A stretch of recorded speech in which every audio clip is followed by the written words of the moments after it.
तीनों को जो है हमें पढ़ना रहता है। तो इसमें सबसे पहले हम लोग जो है रुधिर के बारे में पढ़ेंगे।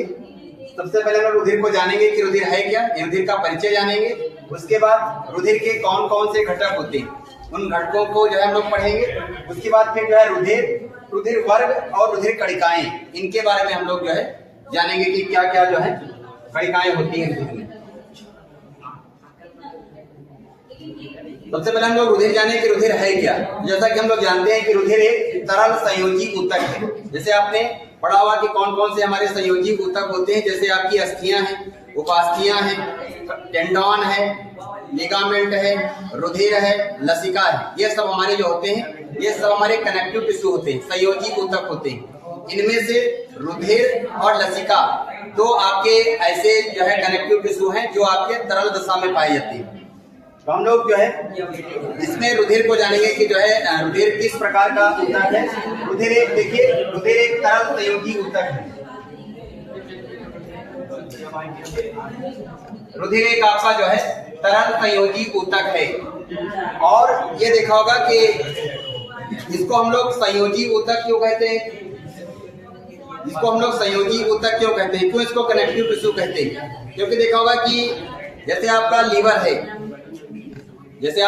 है, और लीवर से कोई चीज जो है आपके ब्रेन तक जानी, तो वो अपने आप तो जा नहीं पाएगी।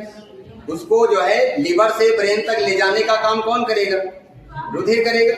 जैसे आपकी ब्रेन से कोई चीज जो है कहाँ आनी है, लीवर तक आनी, तो अपने आप तो ब्रेन से वो चीज आएगी नहीं, वहां से लीवर तक लाने का काम कौन करेगा, रुधिर करेगा। तो इस तरह देखिए ब्रेन और लीवर दोनों को कनेक्ट करने का काम कौन कर रहा है, रुधिर कर रहा है। इसीलिए हम लोग रुधिर को कनेक्टिव टिश्यू कहते हैं, इसलिए उसको जो है संयोजी ऊतक कहा जाता है।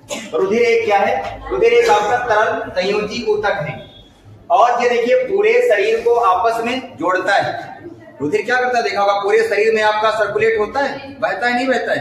तो ये हमारे जो है पूरे शरीर को जो है जोड़ने का काम करता है। ये पूरे शरीर को जो है आपस में जोड़ने का काम करता है।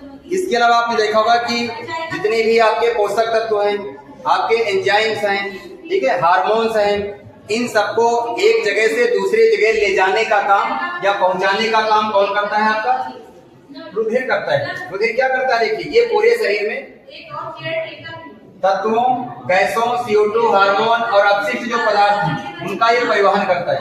अपशिष्ट पदार्थ जैसे आपने देखा होगा कि जो हमारे शरीर के अंदर उपापचयी क्रियाएं होती हैं, उन उपापचयी क्रियाओं के परिणाम स्वरूप जो आपके बेकार पदार्थ बनते हैं, अगर वो बेकार पदार्थ या जो आपके अपशिष्ट पदार्थ बनते हैं अगर शरीर में रहेंगे तो क्या होगा, विभिन्न प्रकार की बीमारियां पैदा करेंगे, विभिन्न प्रकार के रोग हमारे शरीर में हो जाएंगे। तो इसलिए उनको बाहर निकालना जरूरी होता है। तो रुधिर क्या करता है, जो हमारे उत्सर्जी अंग हैं उन उत्सर्जी अंगों तक इन अपशिष्ट पदार्थों को या इन बेकार पदार्थों को वहां पहुंचाने का काम करता है।